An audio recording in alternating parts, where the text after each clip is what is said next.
Buenas tardes. Vamos a dar comienzo a el segundo panel que se denomina Estrategias antirracistas para la construcción de un nuevo enfoque pedagógico y de investigación basadas en las lenguas y conocimientos ancestrales. Esta es una actividad dentro del tercer foro de educación intercultural que organiza la Mesa de Trabajo Autogestionada en Educación Intercultural de la provincia de Buenos Aires. Y para desarrollar este panel vamos a usar la misma metodología que hoy a la mañana, y es que cada invitado, invitada, invitade tiene entre 15 y 20 minutos para contar su experiencia. Y luego no va a haber preguntas en el contexto de este panel, sino que nos vamos a volver a encontrar a las 16 horas para desarrollar un taller que retoma lo que nuestros invitados han expresado, y a partir de ahí generamos un taller con circulación de la palabra, de reflexiones, de experiencias. Así que en este momento yo voy a ir presentando a cada participante por vez. Así que en primer lugar invito a Paul Sayat a que se sume a este panel y mientras lo presento. Paul Sayat es militante social, hoy trabaja en el Instituto de Culturas Aborígenes en Córdoba como coordinador de carrera y docente en diversas asignaturas. Está como coordinador de proyectos sociocomunitarios desde la Municipalidad de Córdoba. Es capacitador en el Instituto de Capacitación del Gremio Docente UEPC. Realiza capacitaciones en institutos de formación docente y universidades y ministerios de educación. Ha trabajado en educación de jóvenes y adultos, modalidad educación intercultural, en contextos de encierro y en territorios rurales. Paul, te cedo la palabra. Buenas tardes a todos y a todas. Desde aquí, desde Córdoba, bueno, primero agradezco a la mesa esta invitación, esta oportunidad de aprendizajes mutuos. Para mí siempre es un gozo, y en esto lo ha facilitado la conectividad, encontrarnos gente de distintos territorios, de distintos lugares, sabiendo cuáles son los límites de la conectividad, porque uno prefiere charlar mientras uno va tomando un mate, ¿no? Con el cara a cara y con el olor a reunión. Pero bueno, como solemos decir, por tirar el pañal sucio no vamos a tirar el bebé, por lo tanto hay que aprovechar la conectividad cuando es una oportunidad para encontrarnos. Bueno, como estaba en la presentación, yo estoy en el Instituto de Culturas Aborígenes y trabajo en los barrios de la ciudad de Córdoba, de Argentina, y de las zonas rurales. Y bueno, mi primer punto es recordar cuando estuve trabajando en la interculturalidad en relación a las efemérides escolares desde el Ministerio de Educación de Salta. Una compañera militante, miembro de una comunidad, dijo esta frase que me quedó grabada: la interculturalidad me atraviesa el cuerpo. Por lo tanto, la interculturalidad no la consideramos solo un paradigma, solo un marco teórico, no la consideramos solamente una metodología, sino principalmente es un estilo de vida, que no solamente aborda la cuestión de la diversidad étnica referente a los indígenas en el caso puntual, sino que hasta desde el criterio de interseccionalidad creemos que la interculturalidad debe abordar ese encuentro, desencuentro, esa articulación que hay entre que valga la redundancia, las diversas diversidades, sea la étnica, sea la sociopolítica, sea la de género, sea la de etaria, la de diversos territorios. Por eso hasta nos gusta mucho trabajar con respecto, nos gusta trabajar mucho con los plurales, con diversidades, interculturalidades. charlando con gente de Costa Rica, porque tengo la dicha de la semana que viene poder viajar allá para compartir con compañeros y compañeras que también están trabajando en la interculturalidad desde las universidades, los ministerios de educación y las escuelas, charlando con ellos y con ella en todo este tiempo de preparación, charlábamos que lo importante de lo local, y por lo tanto, como solemos decir, los de afuera somos de palo, solamente yo iré a convidar mi experiencia, nuestra experiencia desde aquí, desde lo local, ellos me compartirán lo suyo y ahí intercambiaremos, ahí nos convidaremos mutuamente. Pero también me doy cuenta que lo local también tiene muchos puntos en común entre los distintos territorios, porque hemos sido apaleados y somos apaleados por los mismos palos. En América Latina especialmente, pero no solamente la latina, sino también los indígenas de América del Norte, han sido apaleados por esta conquista que sigue vivita y coleando, hoy con perfil neoliberal, libertario, hoy con perfil desde los estados nacionales, pero sigue habiendo conquista. Pero imagínense un poquito, así con estas 2 o 3 frases, Córdoba.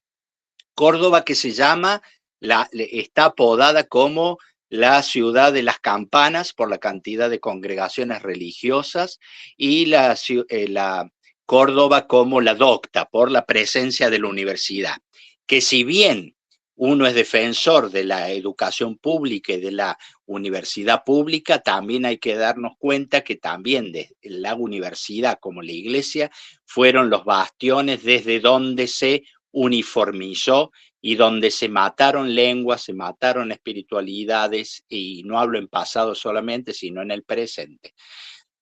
En 1992, cuando las cúpulas de Córdoba, tanto políticas, eclesiásticas como académicas, celebraban los 500 años, el gobernador de aquella época en Córdoba dijo: en Córdoba no hay aborígenes. ¿Habrá sido por ignorancia? No, era muy conocedor de la realidad. Lo que pasa que a los 2 años siguientes, en el 94, iba a salir la constitución, de esto ya se estaba hablando, del reconocimiento de la ancestralidad, es decir, del reconocimiento de los pueblos, como después quedó puesto en la Constitución Nacional del 94. Quiere decir que si hay pueblos originarios, hay propiedad ancestral de las tierras. Si hay propiedad ancestral de las tierras, no valen las escrituras. Si no valen las escrituras, hay que devolver tierras, y tal vez este gobernador, y seguro también él tenía que devolver tierras. Por lo tanto, en Córdoba sistemáticamente, primero con la espada y con la cruz, y luego desde la batalla cultural, y hoy desde el robo de tierras o del avance extractivista de las tierras, o el avance inmobiliario y turístico, o el avance de la sojización, se sigue robando tierra. Y por eso estamos, en ese año se crea el Instituto de Culturas Aborígenes, precisamente como contrarrespuesta, empezando a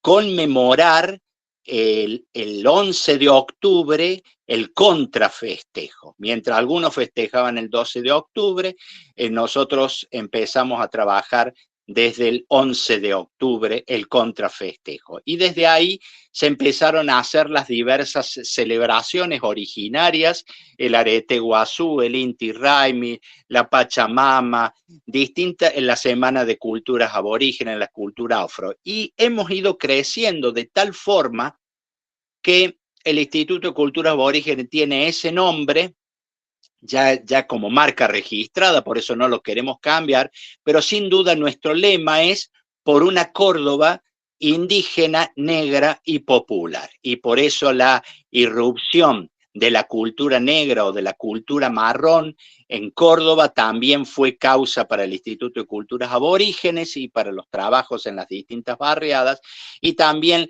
la educación popular nos atraviesa. Y es por eso que desde diversas estrategias vamos queriendo abordar estas tres causas, la indígena, la negra y la popular.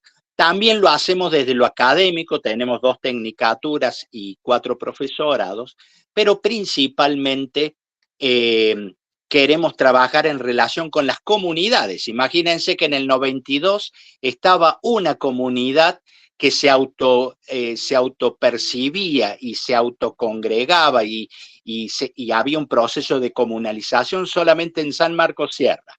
Hoy en Córdoba hay procesos de autoascripción y de comunalización de más de 40 comunidades originarias en Córdoba. Para nosotros, lo primero es que un cordobés pueda decir, hay aborígenes en Córdoba. Después vemos si hay una folclorización de eso y demás, pero ante la negación de una Córdoba libre de indígenas, una Córdoba libre de negros y negras, porque imagínense que en 1860 el 60% de la población de Córdoba era negros y afros, y ¿a dónde están los negros ahora? Claro, la derecha siempre dice que murieron por pestes, murieron por debilidad, no, fueron masacrados también de un modo o de otro.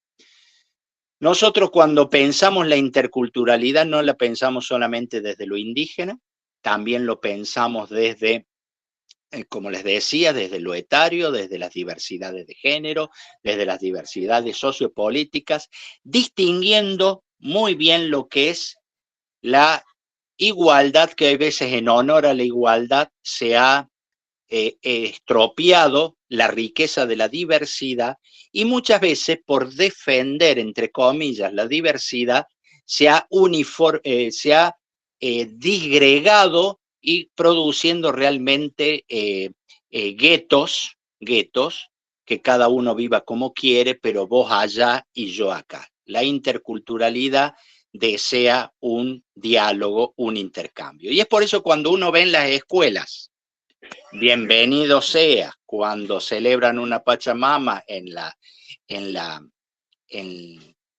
una escuela, cuando, por ejemplo, en una escuela introducen una huipala como un símbolo, es interesante, lo aplaudimos.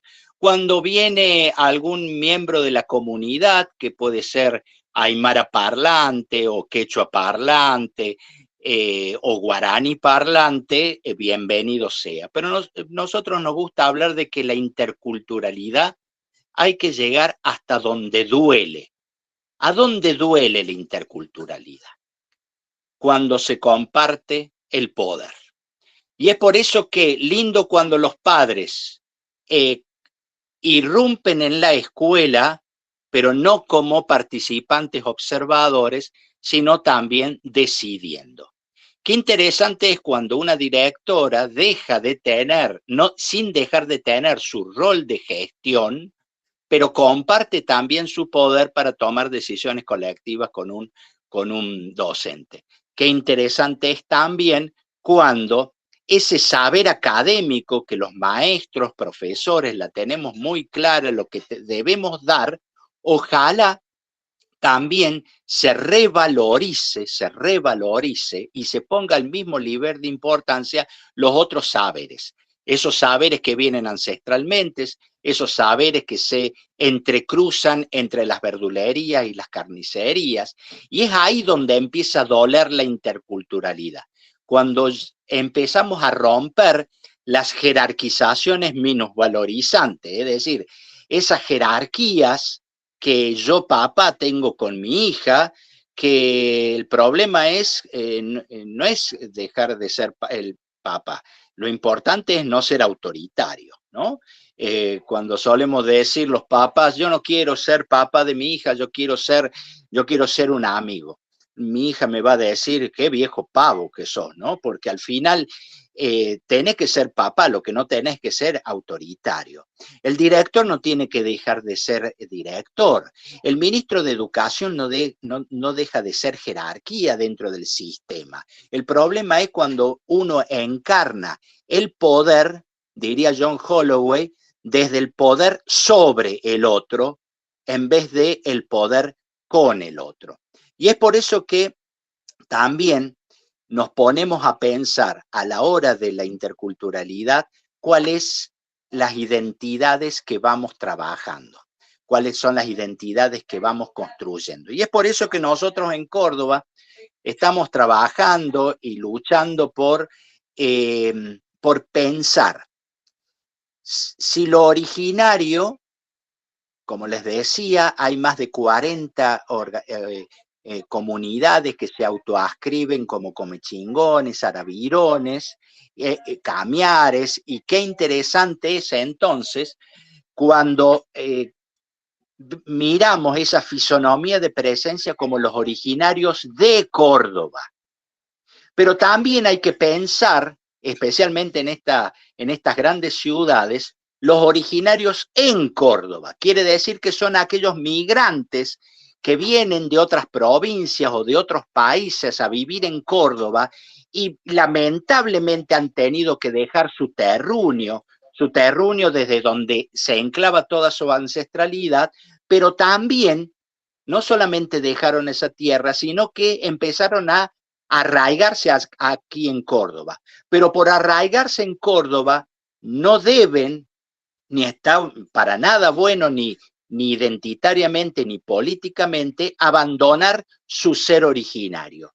Y es por eso que el gran desafío es cómo ser, cómo vivir, cómo proyectarse como originario en esta tierra que no es la ancestral suya, y cómo poder ir apropiándose de esta tierra y seguir siendo, desde la identidad originaria, miembro de este territorio y de esta pacha.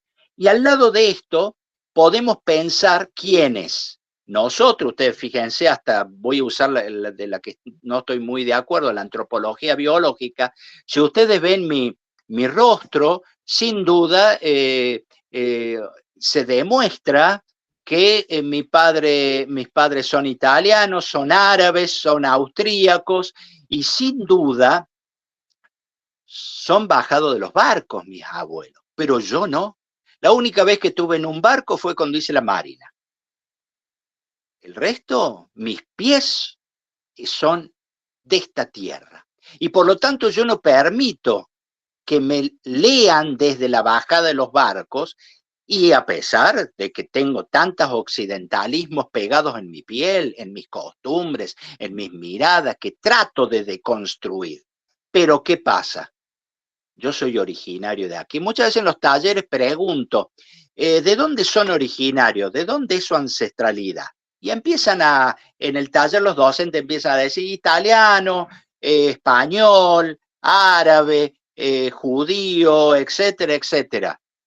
Pero ninguno empieza a decir, yo soy de esta tierra. De esta tierra soy originario, que mi ancestralidad, de la cual no reniego, será en otro país, será en otro territorio, será en otro continente, será Europa, será Asia, pero mi tierra es esta. Recuerdo el testimonio de un afro donde hablaba de sus 3 identidades. La identidad robada cuando hablaba de sus abuelos que vinieron del África, no vinieron, lo trajeron.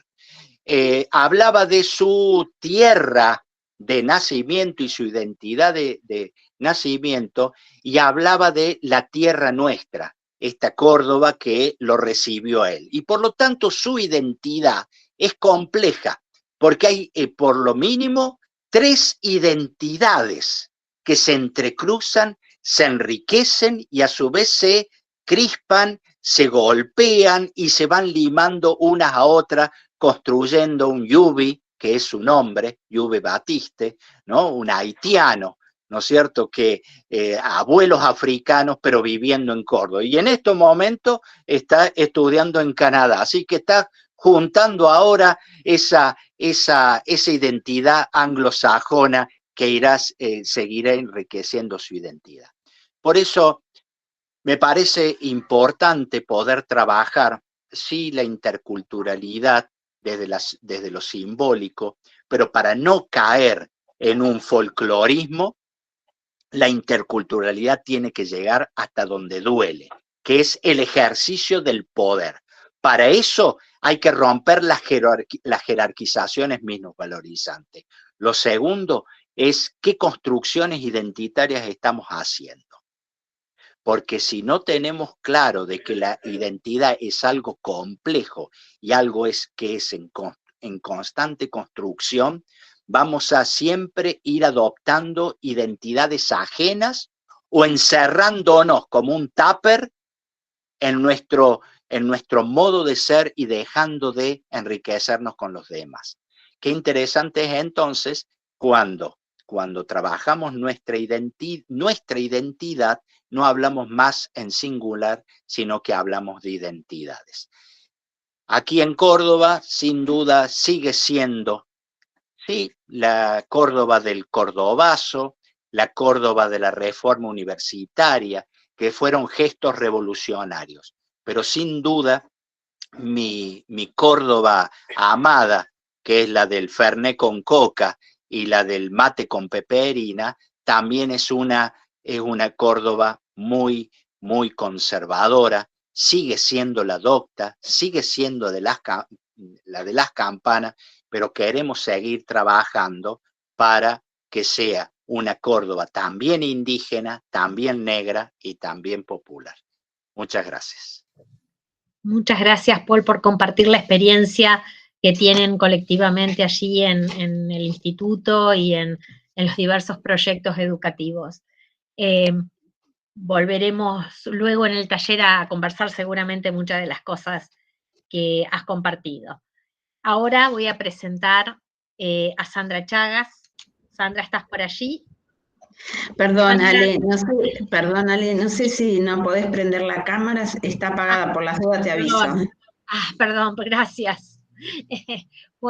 Ahora voy a presentar a Sandra Chagas, no sé si estás por allí. Sandra es negra candombera, activista de derechos humanos afrodescendiente, afrodiaspórica, lesbiana, feminista. Está en el activismo político-cultural negro y afrodescendiente y de derechos humanos desde 1982. Es estudiante de la licenciatura en Justicia y Derechos Humanos de la Universidad de Lanús. Es parte de las dos diásporas, la diáspora de la trata transatlántica esclavista genocidio de la humanidad y la diáspora de los países latinoamericanos y sus dictaduras económicas que expulsan a sus ciudadanos.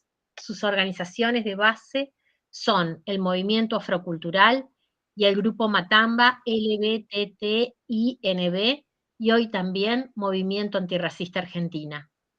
Ha participado en innumerables conversatorios y su campo de acción es la visibilización y reivindicación de la cultura negra, la lucha contra el racismo sistémico, estructural e institucional, la defensa de los derechos de las comunidades negras afrodescendientes, LBTTINB de la diáspora africana en Argentina, e intersecciona las luchas con las comunidades indígenas. Bienvenida, Sandra, a este espacio. Te cedo la palabra. Bueno, buenas tardes a todas, a todos. Muchas gracias por la presentación. Bueno, estamos aquí justamente. ¿Me escuchan bien, por favor? ¿Y querés que vos nos avisás cuando querés que compartamos tu presentación? Sí, ahora yo te digo. Primero voy a hablar un poquito, así saben de dónde vengo, porque también estamos acá pensando en las luchas o la interseccionalidad, interculturalidad, pero desde un antirracismo, por lo menos para mí, y también pensando en eso en que siempre nos preguntan, ¿de dónde venís? Bueno, yo lo hago muy corto porque ya vos lo dijiste, es parte de mi presentación para que no pregunten, pero cuando yo vaya a decir vengo de la cultura del candombe, mucha gente va a pensar de dónde vengo, y cuando digo de la cultura del candombe es justamente este candombe que se ha extendido mucho en todo el territorio argentino, pero que hay un candombe justamente que también es argentino y litoraleño, cordobés, pero vengo del candombe afro-uruguayo de Montevideo. Y en base a este candombe es que de alguna forma u otra nos juntamos, no lo puse en la presentación porque es parte de lo que voy a hablar, en 1982 un grupo de jóvenes, un grupo de 10 jóvenes que lo que pretendíamos era justamente aunar un poco lo que es la cultura afro en espacios afro donde no había cultura afro en los demás espacios culturales que había en la ciudad de Buenos Aires. Y el grupo cultural afro supo reunir a la danza afro, al candombe, supo reunir también a la capoeira, que hoy está extendida justamente en todo el territorio, y todos estos jóvenes de alguna forma fueron construyendo, hay un micrófono, fuimos construyendo una identidad. Perdón, Sandra, le vamos a pedir al Cinex, gracias, que cierren los micrófonos, gracias. Gracias. Fuimos construyendo justamente una identidad afro que estaba bastante dormida. Eso no significa que los afroargentinos no tuvieran existencia y no estuvieran en el territorio. Y de ahí tal vez ya podés poner la primera placa para poder visibilizar esa presencia. Las dos primeras fotos que vamos a ver son fotos de afroargentinos, justamente. En una primera foto vemos ahí una familia con su tambor, unos niños, y del otro lado vemos justamente a la familia Misibamba, cuando allá por 1997, 98, no me acuerdo bien, creo que, no, 2007 mejor dicho. En el 2007 al gobierno de la ciudad de Buenos Aires se le ocurrió tirar abajo la Casa Suiza. Y ahí estábamos justo con los tambores, defendiendo que no derrumbaran la Casa Suiza, donde se juntaba toda la comunidad afroargentina. Entonces, lo primero que quiero decirles es que justamente nosotros tuvimos que hacer mucho trabajo, porque lo primero que dice el artículo 15 de la Constitución Nacional es que en la nación argentina no hay esclavos, los pocos que hoy existen quedan libres desde la jura de esta Constitución, y una ley especial reglará las indemnizaciones que dé lugar a esta declaración. ¿Indemnizaciones para quién? ¿Para los esclavistas o indemnizaciones para quienes fueron esclavizados? Porque todavía esas indemnizaciones nunca se vieron.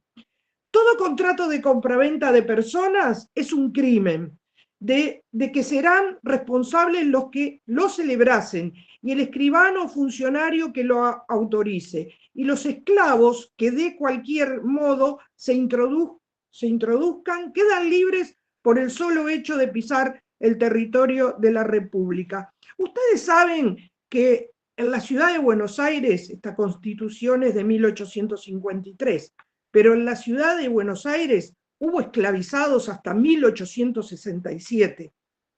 Esclavizados que las familias que tenían esos esclavizados, obviamente, jamás les dieron una indemnización, ni las familias ni el Estado argentino. Y de la forma en que está redactada la Constitución, que dice no hay esclavos, es la forma en que encontró, cuando se formó esta nación, de decir que en Argentina ya no había negros. Y la negritud seguía acá. La negritud fue invisibilizada, borrada. Hubo censos nacionales, uno primario que se hizo en 1878, y en ese censo el 54% de la población, sea en Santiago del Estero, en Córdoba, en Chaco, en Tucumán, casi entre el 50 y el 57% era gente negra. Sin embargo, como después se dejó de censar a las personas negras en este Estado argentino, lo que hicieron fue sistemáticamente invisibilizar. De hecho, en muchos países, y justamente ahí empieza también lo que llamamos el colorismo para nosotras y para nosotres, muchas personas que el que se ve blanco y europeo y de ojos azules, será, en su DNI les ponían blanco. Los que no se vieran tan blancos les ponían trigueño. Y ahí pasó una gran cantidad de comunidades mezcladas, siendo lo que no son, y borrando justamente las identidades. Esto que les voy a pasar, que es un PowerPoint muy largo, lo vamos a ir pasando, si quieren lo podés ir pasando, es un poco para visibilizar cómo de alguna manera fuimos construyendo esa comunidad más unida, más entrelazada de afroargentinidad y afrodiaspóricos que estamos en estos territorios. Y uno de esos lugares más emblemáticos para nosotros fue realmente la Red de Mujeres Afro. Pero antes de contarle de la Red de Mujeres Afro, yo les quiero contar que el Grupo Cultural Afro del que les hablé anteriormente fue justamente, funcionamos del 82 a 1996, porque justamente en 1996 asesinan a un joven, nuestro compañero, que se llamaba José Delfín Acosta Martínez. José Delfín Acosta Martínez era un activista de la causa negra, porque tenemos que pensar que hoy nos llaman afrodescendientes, a partir del 2001. Allá en 1996 somos los negros, somos las comunidades negras, sin derechos humanos, sin Estado jurídico, sin ninguna protección de ninguna índole, medio en parte como estamos ahora, ¿no? Pero bueno, a José Delfín lo asesinan 6 policías de la ciudad de Cava a golpes y patadas dentro de una comisaría. Y lo cuento muy rápido, pero estos son 24 años su hermano pidiendo justicia para José Delfín.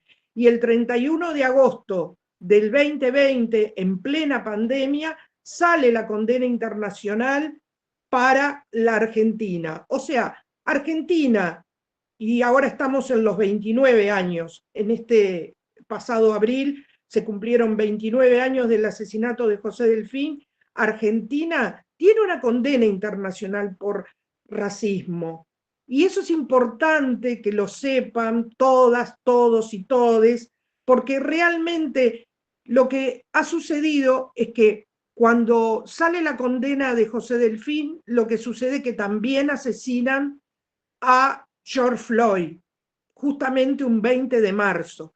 Entonces, todo lo que tuvo que ver con la condena internacional quedó como tapado, anulado.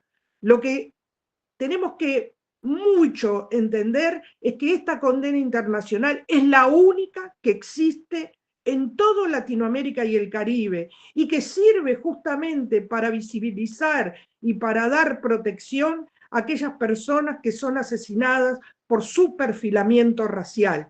Y esto es el caso, como fue donde los Radbier asesinaron a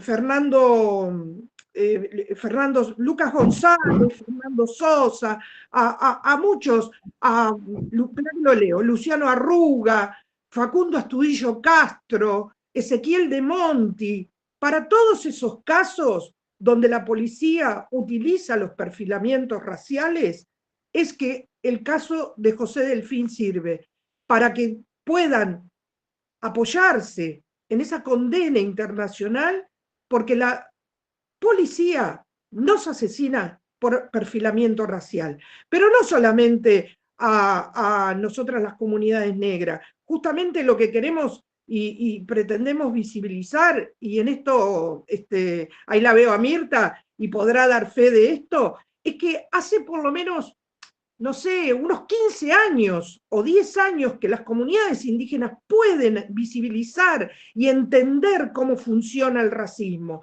porque el racismo es sistémico, estructural e institucional. Estas instituciones, este Estado argentino colonial, fue justamente quien de alguna forma hizo las bases para que el racismo esté dentro de la institucionalidad, y donde nosotras y nosotros tenemos que estar siempre batallando con nuestros colores de pieles para quienes nos gobiernan desde sus estrados, diciéndonos cómo tenemos que vivir y qué tenemos que hacer.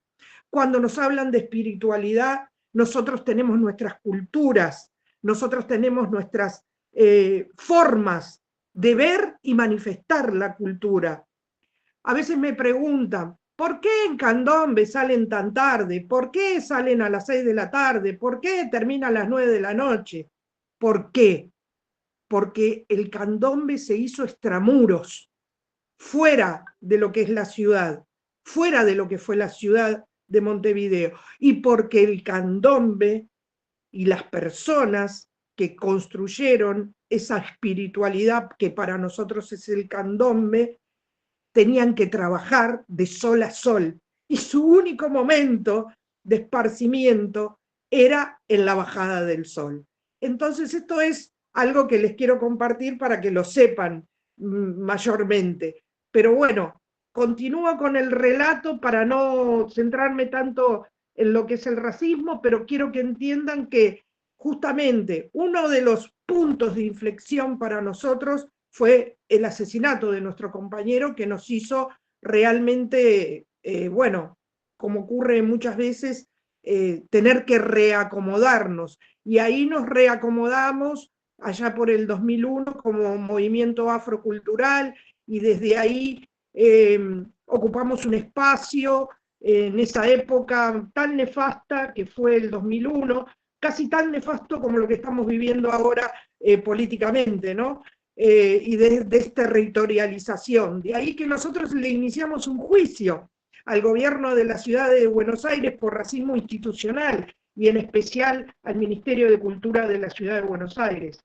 Ese juicio se lo ganamos en primera y en segunda instancia, pero el gobierno igual nos desalojó de un espacio donde construíamos en comunidad 20 familias, 60 personas de la calle Herrera 313. Ese espacio de Herrera 313 supo albergar un montón de personas, comunidad, y donde se practicaban todas nuestras experiencias y nuestra espiritualidad afrodescendiente.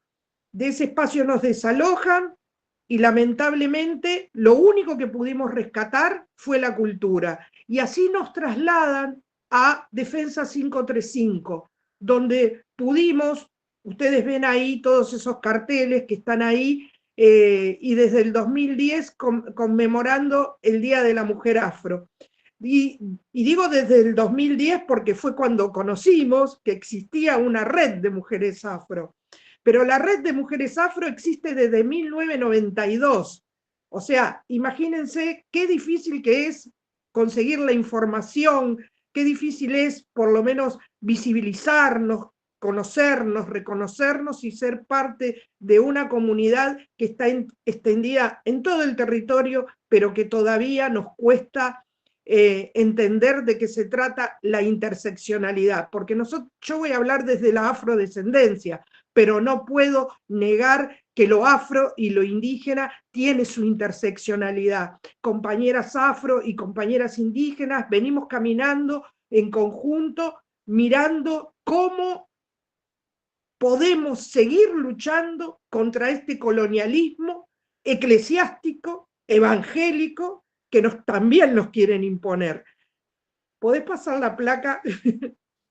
Son muy largas las placas, pero es para visibilizar cómo fuimos construyendo ciudadanía, porque como les leí el artículo 15, no teníamos existencia, hubo que construir una ley. Pasalo nomás. Hubo que construir una ley, y esa ley fue la ley 27.852, Día Nacional de los Afroargentinos y de la Cultura Afro. Y ahí en el Día Nacional de los Afroargentinos y de la Cultura Afro entramos todas, todos y todes, y realmente para nosotros ha sido muy, muy difícil, y esta ley es desde el 2013 que tiene vigencia, y justamente lo que estamos haciendo, y lo están haciendo desde las provincias a nivel federal, es que en cada provincia tengan una resolución y se aunan a la ley, y que la ley en las provincias, Córdoba creo que es una de las más avanzadas, tuve la oportunidad de estar en Córdoba el Día de la Mujer Afro, compartiendo un panel con compañeras también de acá de Buenos Aires y con compañeras y compañeros de Córdoba, y la verdad que en Córdoba tienen un trabajo excepcional. Existe el Día del Afrocordobés, el 27 de abril, estuve ahí donde bien enfrente de la iglesia pusieron el monumento. La verdad que acá también en Buenos Aires tenemos el monumento a María Remedios del Valle, que lo pueden visitar, está en Independencia y Estados Unidos, monumento que en el 2023 lo incendiaron, lamentablemente lo habían hecho de plástico, pero por suerte logramos volver a implementarlo entre toda la comunidad, hicimos los pedidos correspondientes para que lo volvieran a poner, y existe el monumento a María Remedios del Valle, la capitana de la patria, porque la capitana evidentemente tenía un padre de la patria, pero nunca tuvo una madre de la patria, y la madre de la patria es negra. Llegando, bueno, acá, ¿qué era lo que queríamos? ¿Qué es lo que queremos? ¿Por qué luchamos? Ennegrecer el feminismo. Ennegrecer el feminismo para nosotros ha sido una constante. De hecho, las comunidades negras llegamos a un primer encuentro nacional en ese momento de mujeres en el 2016. O sea, tardamos 31 años para poder tener un primer taller de mujeres afrodescendientes. Hoy de mujeres y diversidades afrodescendientes.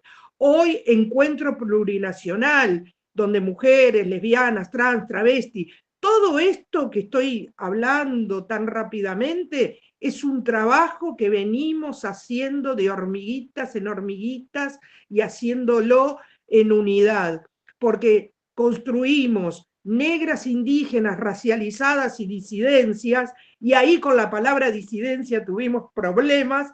Entonces tuvimos que construirnos como una columna antirracista, y en ese momento la columna se llamó columna antirracista, pero también se llamó de negras racializadas, de lesbianas, trans, travestis. O sea, fuimos construyendo cómo poder visibilizarnos y la forma de visibilizarnos para que pudieran todas las compañeras tener voz, porque hasta ese momento también lo que no teníamos es voz. Hasta ese momento no lográbamos que tampoco, que el Ni Una Menos en ese momento visibilizara nuestras voces y nuestros pedidos en esos documentos que realmente a veces tenemos que estar todo el tiempo incidiendo políticamente, porque hablamos cuerpos territorios, pero cuerpos territorios políticos, eso es lo que tienen que ver, cuerpos territorios que hacemos política, que gestionamos política,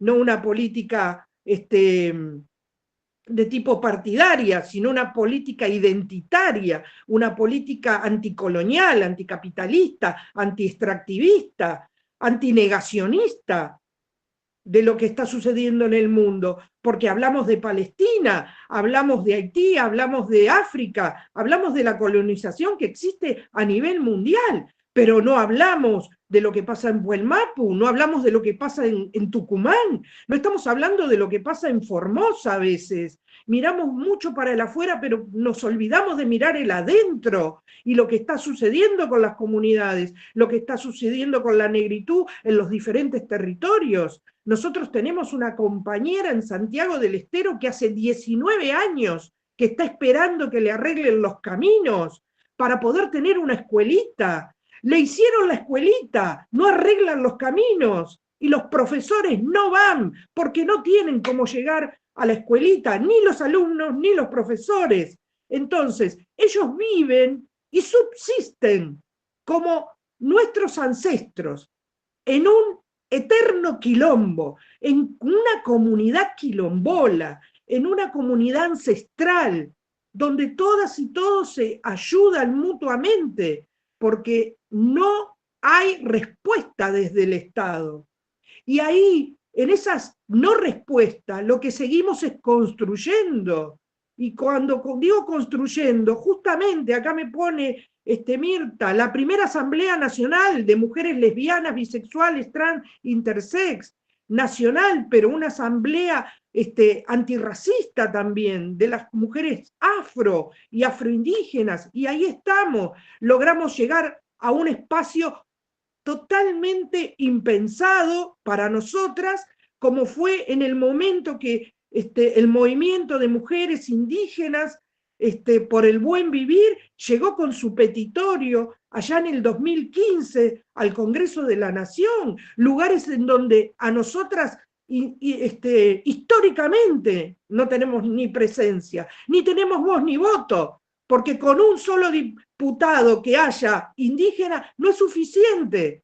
Nosotras no tenemos ni siquiera ni un concejal afrodescendiente, y por lo menos que se nombre como tal, que diga que es de la comunidad negra, porque de eso es lo que estamos hablando, representatividad también política. Entonces nosotros hablamos de el 8 de noviembre, donde hacemos la marcha desde el 2023, se cumplieron 10 años de la ley, hicimos nuestra primera marcha en el 2023, y ahora en el 2024 hicimos nuestra segunda marcha, y en esto estamos construyendo nuestra ancestralidad, que nunca estuvo dormida, que está y presente, nuestra cultura afro, nuestra negritud, y siempre en la lucha contra el racismo sistémico, estructural e institucional. Y es importante que la palabra sistémica esté, ¿por qué? Porque tiene una forma tan perversa de metamorfosearse el racismo. Tiene una forma tan perversa que ahora los racistas dicen que construyen leyes para la gente negra porque tienen 2 negros en sus filas, cuando son después toda gente blanca que inventa leyes en contra de las comunidades. Entonces, desde esa asamblea que construimos un 25 de enero fue, pero que un 1F salimos a las calles, despertamos de esta inercia, se llenó un Parque Lezama de 5.000, 6.000 personas como nunca se había visto, y podemos estar en las calles, y estuvimos en las calles, ni hablar que estuvimos ahora también en las calles, y ese paro donde que diga antirracista, que diga antifascista, anticapitalista, antiextractivista, construir ese fandón tan largo, no fue por una magia que salió de la nada, fue por la fuerza, la representatividad, el coraje, las ganas de toda una comunidad, de toda la comunidad, de todas y de todes, porque todas, todos y todes han puesto las ganas para hacerla, para construir otra forma de vida, otra forma de hacer las cosas, pero así todo seguimos tratando de que no se nos invisibilice. De hecho, este nuevo DNU que sale, el 366-25, que condena a toda la población migrante, que esté o no esté, llegue o no llegue, a barrer con una ley que estaba vigente, es otra forma más en que tiene el racismo estructural colonial en el cual estamos viviendo, y discúlpenme todos los antropólogos, antropólogas y estudiosos, pero yo voy a decirles algo. Ni decolonial ni descolonial. Estamos en una colonización y no se fueron nunca. Cambiaron las formas, pero el colonialismo sigue acá. Las cadenas no las vemos porque no las arrastramos, pero las cadenas están vigentes. De alguna forma se notan y de alguna forma todo el tiempo nos hacen sentir que seguimos en el colonialismo, porque mientras estemos y sigamos endeudados, y mientras el racismo preexista y exista, y mientras hagan al pueblo pasar hambre, mientras la forma en que tienen de someter al pueblo es en base al hambre, no estamos en decolonial ni descolonial, es colonialismo. Seguimos siendo esclavizados, pero sin cadenas. No sé si, ¿cómo voy de tiempo? Estamos bien, no sé si querés terminar. Sí, gracias. Bueno, Yo ahí no les voy a leer todo lo que hicimos, que construimos desde la Comisión Antirracista, todo lo que está ahí. Yo dejo ese PowerPoint para que quien quiera tenerlo, es compartido. Sepan que es desde la comunidad y desde un lugar que tiene que ver con un conversatorio afropolítico que se dio en la ciudad de Buenos Aires este pasado mes de mayo, entre el 5 y 6 de mayo, donde vinieron compañeras desde las provincias, justamente desde Córdoba estuvo una compañera que es de mi propia organización, Matamba LGBTIQ, Ligüel Martínez, y desde Córdoba también, desde Afrocórdoba, estuvo la compañera Marcela Alarcón, de Afromesa Córdoba, y muchas compañeras que vinieron de San Luis, de Jujuy, de Entre Ríos, de la provincia de Buenos Aires, de la ciudad de Buenos Aires, y en esa construcción estamos trabajando y queremos realmente compartir esta información, porque no es información que nadie pueda acceder,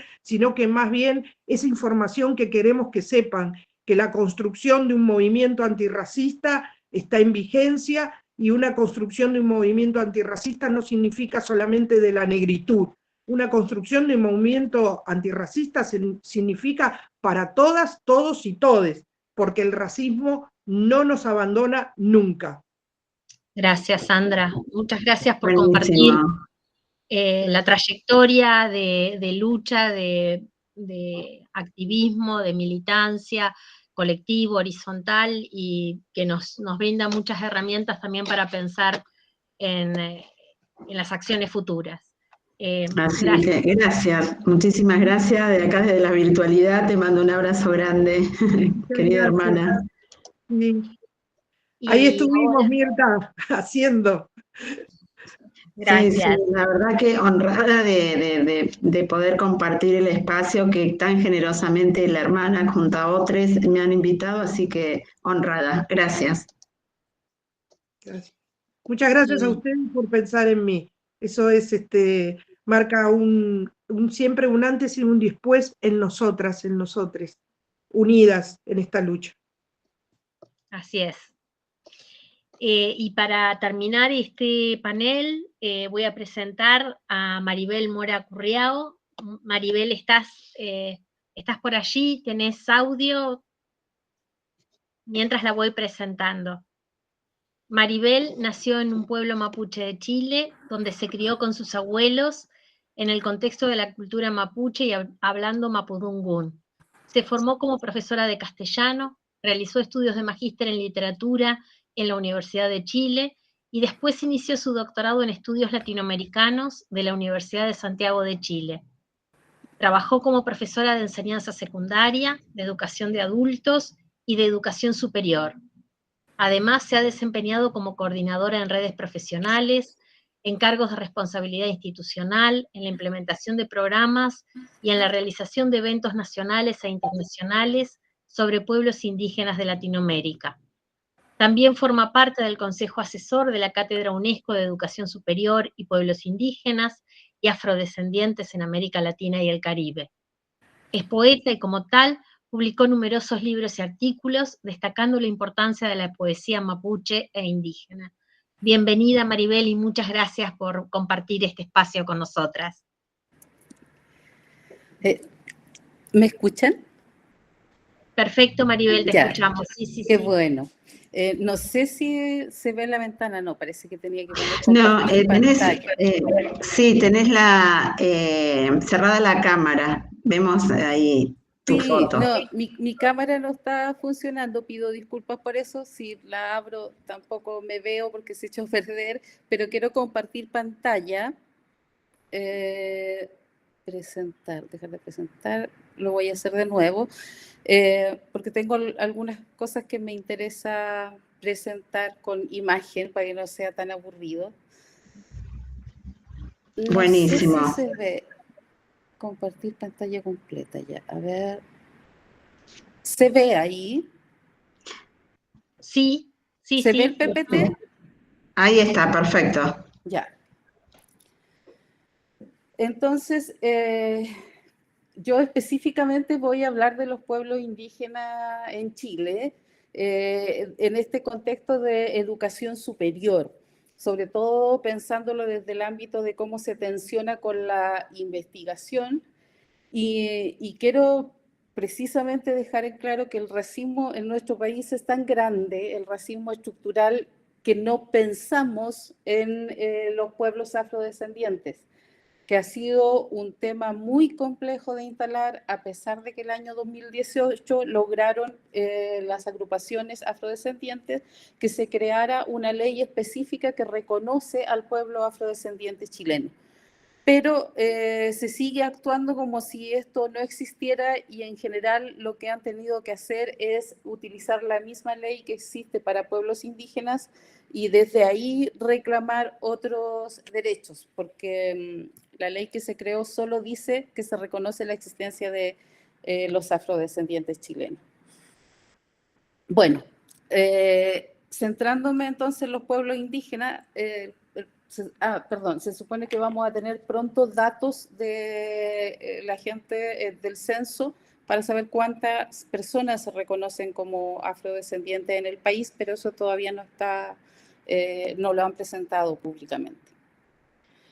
Bueno, los pueblos indígenas en Chile entonces ahora sí sufren todavía, vivimos todavía estas tensiones y disputas por el territorio de la investigación, además de todos los otros territorios que habitamos, partiendo por el mismo territorio geográfico, ¿cierto? A pesar de que desde muy temprano, en siglo XX, después de que fue anexado el territorio mapuche, que fue el último pueblo indígena en que su territorio pasara a formar parte del Estado de Chile, igual que en Argentina a fines del siglo XIX, 1883, 1885 más o menos. Desde esos primeros momentos en Chile, los sobrevivientes de estas guerras de pacificación, como le llamaron acá, exigían al Estado educación formal, exigieron también ya en la década del 20 acceso a la educación superior, profesional, docente y técnica, y que la educación en sus distintos niveles considerara la lengua propia, la lengua y la cultura propia. Yo creo que este es un dato bien interesante, lo hemos encontrado en distintos registros, y entre eso en un texto publicado en Buenos Aires, que era una reunión de maestros de América Latina, donde se acuerda en 1925 que todas las universidades debieran tener una cátedra de lengua e historia indígena. Eso la verdad es que ha tardado mucho en hacerse realidad en toda América Latina y en Chile también. En paralelo, ¿cierto?, ha estado toda la lucha por la autonomía, la autodeterminación y la recuperación de la cultura y de la tierra. Ahí estamos todavía, no hemos avanzado desde estos puntos en ninguno de ellos prácticamente. Y en los que se ha logrado algo, como en la educación formal básica y media, la verdad es que básicamente son cuestiones por cumplir con una ley, más que una conciencia de estar habitando y conviviendo personas de distintas culturas en un mismo territorio. Tenemos algunos espacios bien bonitos y bien interesantes que se han construido en temas de investigación, como este que les muestro ahí, el Instituto de Estudios Indígenas de la Universidad de la Frontera en Temuco, que surge como un centro de investigación, ¿cierto? Luego se transforma básicamente en una especie de biblioteca donde uno iba a conseguir libros, luego dejaron de prestar los libros y actualmente está reconstituyéndose para efectivamente ser un centro de investigación y de actividades. Pero también hay otros, y quizás el más importante actualmente es el CIR, que es el Centro de Investigación en Interculturalidad y Pueblos Indígenas, es de la Universidad Católica, la Pontificia Universidad Católica de Chile. Y este centro genera, yo creo que semanalmente, una cantidad de actividades bien relevantes sobre temas de pueblos indígenas y afrodescendientes. si bien no tiene como un espacio específico como este otro que vemos de la Universidad de la Frontera, sino que más bien dentro de la misma universidad tiene oficinas asignadas, como digo, se destaca porque realiza efectivamente muchas actividades en torno a los temas indígenas.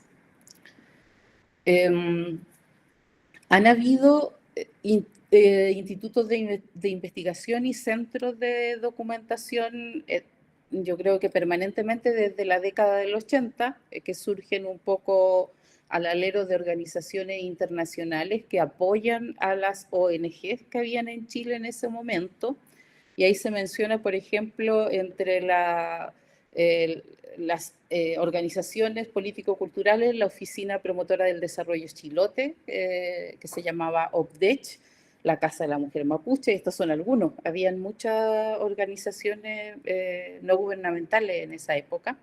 Está la Fundación Radio Escuela para el Desarrollo Rural de Osorno, está el Instituto de Estudios Indígenas, esto es la 9ª región, el Instituto Ecuménico de Medellín, que ese era acá en Santiago, y la verdad es que hubo muchas iniciativas que se trataron de mantener por este grupo de investigadores, también informantes en algunos momentos, de la misma cultura mapuche. Y ahí tenemos una foto donde aparece Pablo Marimán, Segundo Millaleo, Sergio Caniuqueo, no me acuerdo el nombre del otro, Lamien, que crearon la comunidad de historia mapuche. En principio eran ellos los que están en la foto, son los hombres.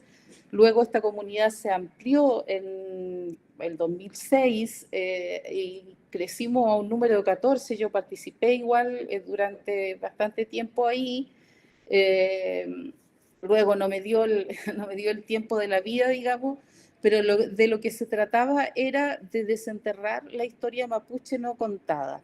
En eso avanzamos, se hicieron varios libros, se discutía frente a lo que habían escrito los historiadores chilenos. La idea era como mostrar desde nuestro lado mapuche lo que los historiadores chilenos habían negado, que era la historia de los distintos pueblos, y entre eso, por cierto, la del pueblo mapuche. La mayoría éramos investigadores mapuche en ese contexto. Estuvo el Centro de Documentación Ligüen, que se sostiene, o por lo menos todavía es un archivo, Munco Cusufquien en Osorno, y bueno, como dice ahí la comunidad de historia mapuche, el 2012 publicamos nuestro primer libro, donde escribimos casi nuestro manifiesto de lo que queríamos lograr a través de las investigaciones propias de los mapuches. Ahí está la página de la comunidad de historia mapuche, donde ustedes pueden revisar mucha información. Hay mucha producción de todos los lamien. Por ejemplo, en este Futraguaría o Capital del Reino, ustedes ven que hay un gran número de personas que publicaron en ese libro, porque ha habido un movimiento intelectual fuerte, digamos, que en un momento llegaron a hablar de la inteligencia mapuche. No sé si era como un halago o en realidad una ofensa hacia nosotros. Lo cierto es que por eso mismo nos vimos compelidos, digamos, a tener que reunirnos y escribir acerca de lo que hacíamos y por qué lo estábamos haciendo. Y surgieron algunos conceptos, propios de esta crítica hacia otros como los mapuchólogos, un poco por estar hartos acerca de estos sujetos que venían y nos investigaban y escribían sobre nosotros, pero también una autocrítica, y surgió este otro concepto que es el mapuchómetro, que es el mapuche que está siempre criticando a los otros por ser poco mapuche o no tan mapuche, o más ahuincado, ¿cierto? Entonces se dice, anda con el mapuchómetro. Y sobre eso hay incluso algunos artículos escritos por historiadores o sociólogos, digamos, que han usado estos conceptos en su investigación. Lo cierto es que detrás de todo eso lo que hay es una crítica a la investigación extractivista, y plantearse desde la recuperación de lo nuestro, de nuestras propias voces, de nuestra propia historia, o más bien contar la historia desde las voces de nuestra nuestra familia, de nuestros ancestros, de las comunidades que emigraron, de las que se quedaron en sus territorios, de las que recuperaron o han recuperado sus tierras, etcétera. Todo eso está en esta página que ustedes pueden ver ahí, de la Comunidad de Historia Mapuche. Y en esta especie de manifiesto que yo decía que escribimos nosotros para pararnos frente a la sociedad chilena, dice qué significa este libro. Taín Filker Chipara Kifuamelugun significa nuestras diferentes formas de pensarnos. Pensarnos como colectivo, el ejercitar la capacidad de mirarnos desde y en nuestra propia diversidad, teniendo en cuenta nuestro devenir histórico y la interacción constante con múltiples actores y dinámicas. Eso es lo que queremos relevar aquí. Esto está dentro del libro Taín Filker Chipara Kifuamelugun, que, como digo, es el primer libro de la Comunidad de Historia Mapuche ampliada. Y nosotros creemos, y por eso lo escribimos así, que este concepto, el Raquifuamelugun, nos sitúa en el plano de la conciencia y el pensamiento autónomo mapuche, de lo que pensamos, opinamos y de la intención de lo dicho mediante nuestra acción reflexiva, de lo que podemos decir sobre algo a través del ejercicio de nuestra inteligencia y capacidad para generar nuestras reflexiones en distintos ámbitos. Yo creo que esta cuestión que dijimos aquí, después de mucho discutir este prólogo que hicimos para el libro, es fundamental para entender también la cultura tradicional mapuche. El raquifuam es fundamental. Los mapuches aprendían a través de la reflexión. ¿Ya? El aprendizaje mapuche tiene mucho que ver con la reflexión, con pensar uno mismo respecto de lo que se le está diciendo. Y eso está explicado aquí.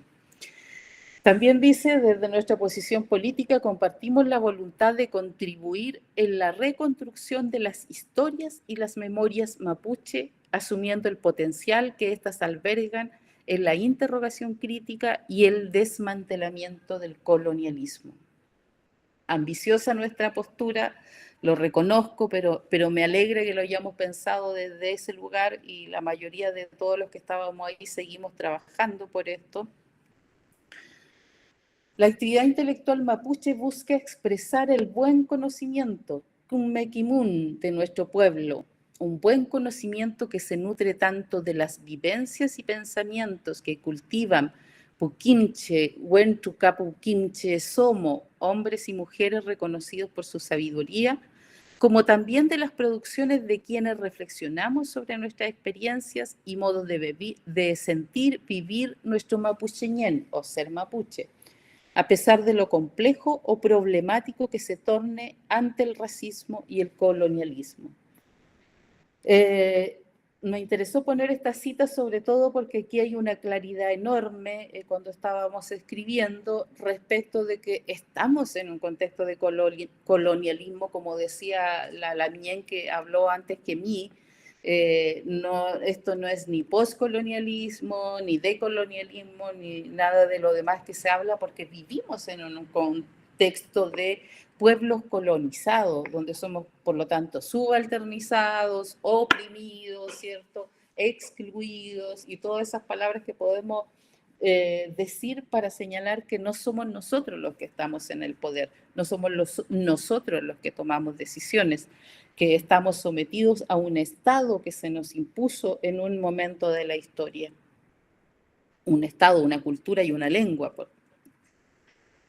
Bueno, quienes escribimos aquí, esto sigue parte del prólogo, no nos sentimos un sector aparte o ajeno, ni histórica, ni cultural, ni socialmente respecto de nuestro pueblo. O sea, ahí hablamos como intelectuales, como intelectuales no nos sentimos fuera del pueblo mapuche. Somos producto de los quiebres, dominaciones, represión, desgarros y también de las resistencias, adaptaciones, negociaciones que hemos vivido o por las que hemos optado en las circunstancias de dominación colonial en que estamos insertos.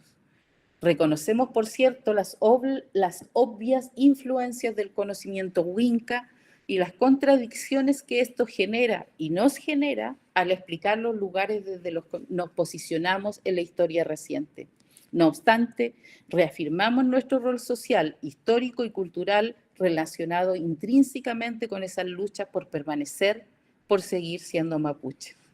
Como digo, esto lo escribimos el año 2012 desde la comunidad de historia mapuche y seguimos trabajando desde esa línea.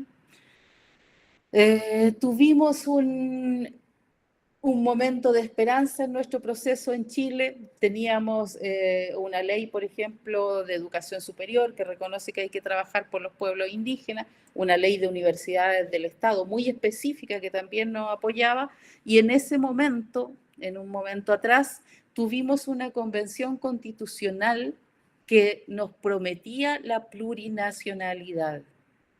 Lamentablemente, eso fue tan breve como esta PPT, como esta lámina, digamos, porque luego hubo una elección donde esto se eliminó totalmente. Y ese sueño que tuvimos, ese instante glorioso para nosotros, desapareció de muy mala manera porque nos mostró el racismo que existe en nuestro país.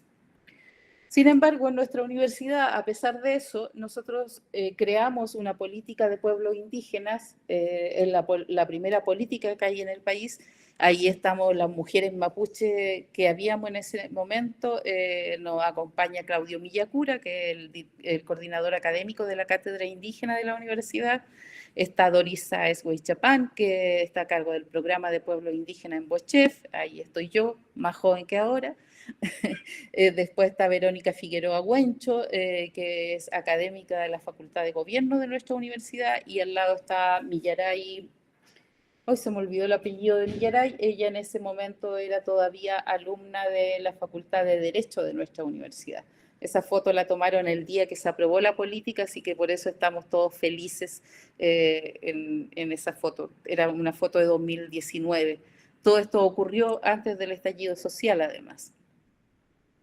Esta foto me encanta. Aquí hay personas que seguramente Mirta conoce. Está el doctor Daniel Mato ahí acompañándonos. Tenemos compañeras afrodescendientes e indígenas que conformamos la red de investigadores ESIAL, y en ese momento estábamos en la CRES 18, donde logramos poner temas fundamentales sobre los pueblos indígenas que quedaran dentro de esa declaración. Creo que ese fue un momento histórico que tenemos que defender, porque posterior a eso se han hecho otras iniciativas donde, a pesar de que se nombra a lo indígena, no está tan presente como quedó en esa declaración de la CRES. Aquí tengo otra foto histórica donde la Universidad de Chile aceptaron que se pusiera ese cartel que dice que por un lado estábamos en el proceso de que se aprobara la ley de universidades del Estado, que es lo que dice abajo, por el fortalecimiento de las universidades del Estado, y arriba se puso un cartel que dice libertad a los presos políticos mapuche del caso Iglesia y Luxinger Macay. Creo que hoy día eso sería difícil, pero en ese momento, en 2018, que veníamos avanzando mucho con todo, con mucho entusiasmo, nos permitieron poner ese cartel en el frontis de la Universidad de Chile, en nuestra casa central. Ahí está. Pero pasada esta convención, el rechazo de la propuesta constitucional, volvimos a un punto donde nuestra esperanza y todos nuestros avances se vieron derrotados. Esa es la realidad. En esa campaña se mostró todo el racismo que había en este país. Mucha de la campaña contra la convención tenía que ver con estar en contra de la plurinacionalidad, la educación tradicional de los pueblos indígenas. Pero además de eso, como decía al principio, los afrodescendientes, si bien los pueblos indígenas estaban representados en esa convención constitucional, no lo estaban los pueblos afrodescendientes. Fue una convención sin afrodescendientes. No se les otorgó, digamos, representación. Y eso me parece grave, digamos, cuando había ya una ley que lo reconocía. Además de este racismo estructural, se vio con claridad lo que un investigador, varios investigadores actuales toman de Ay, se me olvidó el nombre de un antropólogo que hubo en Chile que acuñó este concepto de pigmentocracia y que ahora se utiliza, digamos, en ese tiempo él lo utilizó a inicios del siglo XX, para hablar de cómo en Chile uno por colores podía ver las clases sociales. Él estaba hablando de eso específicamente. Pero si esto lo llevamos a la política, cómo se ve la política de Chile, claro, uno se da cuenta por el color de la piel quiénes son los que pueden estar o no estar, digamos, en estas representaciones de poder, en los ministerios, en la presidencia, incluso los apellidos. Hay un estudio del año 2017 que se llama Desiguales, que analiza la situación de pigmentocracia chilena, digamos, y lo que observan es que durante todo un siglo, entre los apellidos que se reconocen como importantes por su poder económico, político y social, no hay apellidos mapuches.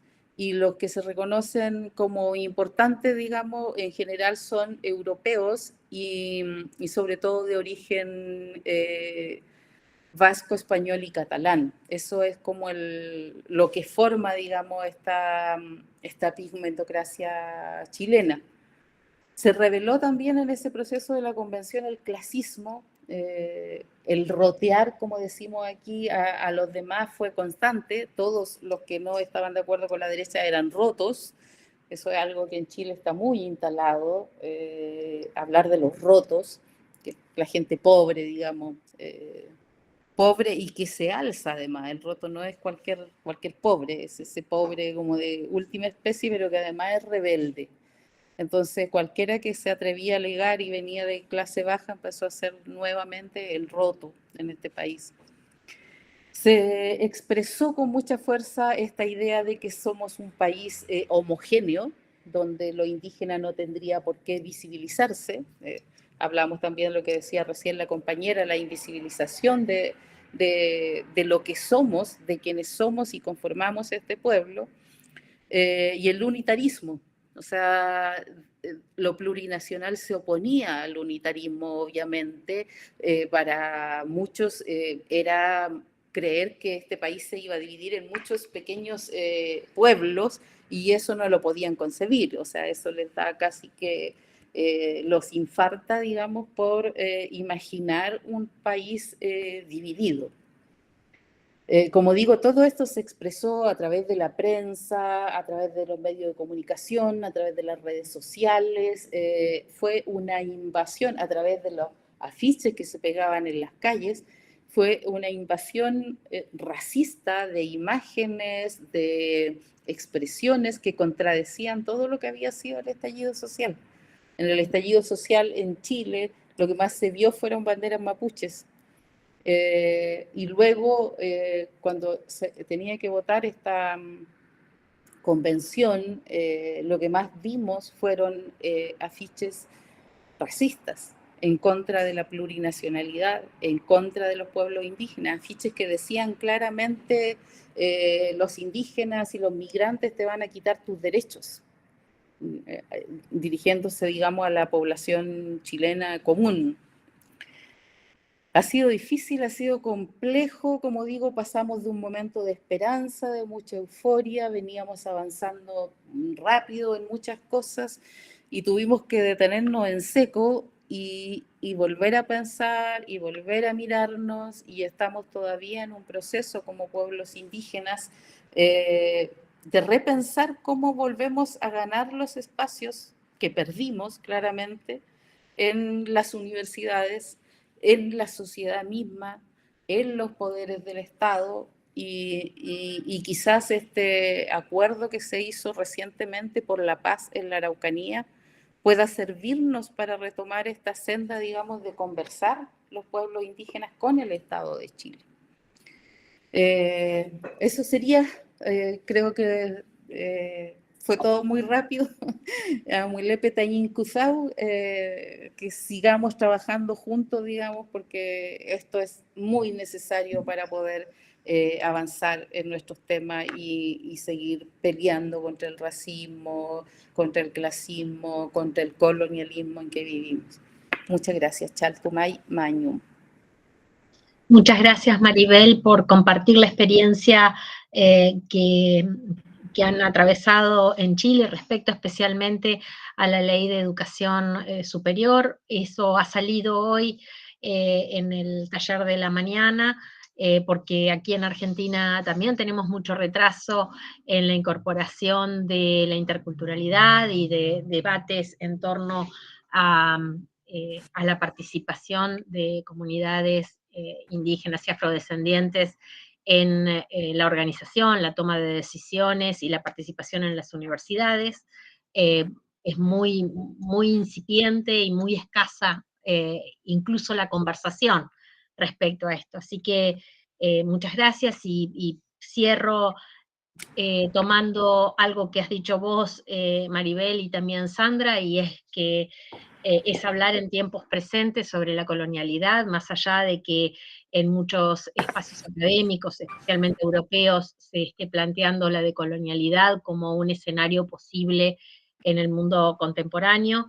Las realidades que habitamos en las geografías latinoamericanas están señalando que ese escenario teórico no se traduce en un escenario político real. Así que, bueno, marca un presente distinto y un futuro por construir. Les agradezco mucho a los tres, a las tres, y les cedo la palabra a Mirta para cerrar. Bueno, muchísimas gracias. Quiero agradecer profundamente a las tres personas que pusieron, porque bueno, son grandes referentes y además con una proyección muy clara, muy firme de lo que soñamos y lo que pensamos en estos tiempos. Así que muchísimas gracias, querido Paul de Córdoba, muchísimas gracias, querida Sandra de acá de Buenos Aires, muchas gracias, querida hermana Lamien Maribel Mora Currao. Así que es un placer haberles escuchado y nos deja abierto profundamente este tejido ancestral que tenemos para seguir fortaleciendo nuestras identidades, nuestras luchas, nuestros sueños, nuestras resistencias. Y creo que más que nunca hay que empezar a mirar todo lo que nos está pasando, si bien son distintos procesos, pero profundamente dejan huellas. También nos tenemos, también a la distancia, los ancestros y ancestras han permitido que lleguemos a tejernos y que hoy, ante una situación global y coyuntural y también de la región, del avance del neofascismo, estemos celebrando este espacio de escucha y diálogo, creo que es una inmensa fuerza que nos dan nuestros ancestres. Y agradecerles a ustedes, vuelvo a repetir, este es un espacio autogestivo. Acá el esfuerzo, agradecerle a Inés, que está con todo el aspecto técnico, a Mónica, a Ali, que estuvo coordinando el taller, a los que están y las que están participando. Así que entre todos y todas podemos hacer viable este espacio y decimos... Marichihueo, Marichihueo. 10 veces estamos vivos, vivas y 10 veces venceremos. Nos vemos en el próximo taller. Gracias. Abrazos a todos y todas. Mirta. Marichihueo. Marichihueo. Marichihueo. Marichihueo. Marichihueo. Marichihueo. Marichihueo. Marichihueo.